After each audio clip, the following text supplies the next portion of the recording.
तसेच चप्पल बूट घालून खाली कोणी येणार नाही याची सगळ्यांनी दक्षता घ्या। तीर्थाचं पावित्र्य राखा।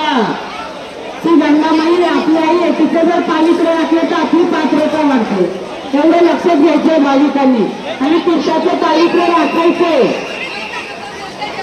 ज्या ज्या भाविकांच्या अंगण झाले असतील अशा भाविकांनी मार्गस्थ होत राहा।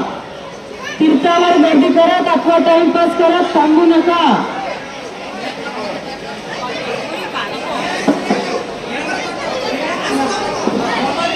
ज्या ज्या भाविकांच्या अंगणी झाल्या असतील